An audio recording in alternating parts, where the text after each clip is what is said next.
বিয়ে বাড়িতে কেমন খেলেন? বিয়ে বাড়িতে খাওয়া হ্যাঁ। এর থেকে না খাওয়া ভালো ছিল। কেন? ভাবলাম কোটিপতির বাড়ি, ছেলেকে বলে বিয়েতে ফ্ল্যাট গিফট করেছে, তারপরে আবার গাড়ি গিফট করেছে, কত রকমের কত কথা। পাড়ার সব লোক মিলে আমরা কত আশা করে গেলাম। আমি 300 টাকা দিয়ে একটা শাড়ি কিনেছি জানো, যেখানে আমি নিজে কখনো 1000 টাকার নিচে শাড়িই কিনি না। 300 টাকা দিয়ে একটা শাড়ি কিনে নিয়ে গেছি। তারপরে দেখি কি টেলটেলা জলের মতন ডাল, মানে ডাল না জল কিছু বোঝাই যাচ্ছে না। আর বাইরে একটা ছোট্ট ছোট্ট বাতাসার মতন পকোড়া, আর ছোট্ট ছোট্ট এক কাপ করে চা। তাও দুবার চাওয়া যাবে না, ওর মধ্যেই তোমাকে চলতে হবে।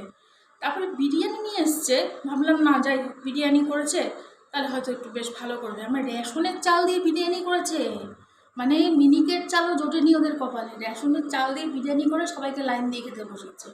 কি অখাদ্য তুমি কল্পনা করতে পারবে না। মাংসটাও তো পুরানো না, কোথা থেকে কি তুলে নিয়ে এসেছিলো, আমার একটা গন্ধ গন্ধ ছাড়ছিল। আমি তো গন্ধের চোটে খেতেই পারলাম না। আর এদিকে খাসির মাংস করেছিল, খাসির মাংস হলে ওটা ওটা পিঁপড়ার মাংসও না, মানে কিছুই নাই ওর মধ্যে ঝোল ছাড়া, ডালা ঝোল। আর এইটুকু চারটা দুটো আলু দিচ্ছে, আর ছোট্ট ছোট্ট কয়েক মানে এক চিমটি করে মাংস দিচ্ছে।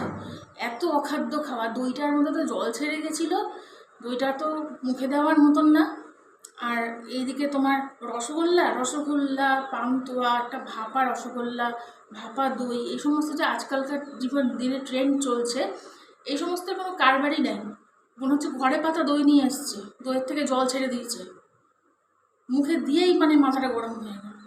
আরে ওইটা একটা মেয়ে, কোথার থেকে একটা মেয়ে তুলে নিয়ে এসছি, এরকম মেয়ের সঙ্গে কেউ বিয়ে দেয়? না আছে গায়ের রং, না আছে শরীরে মাংস। ঠিক অখাদ্য একটা মেয়ে, দেখেই রাগ উঠে যাচ্ছে। আর আমি আসলাম, মুখ শুদ্ধি পর্যন্ত নাই, একটা পান তো দূরের কথা, একটা মুড়ির প্যাকেট অব্দি দেয়নি।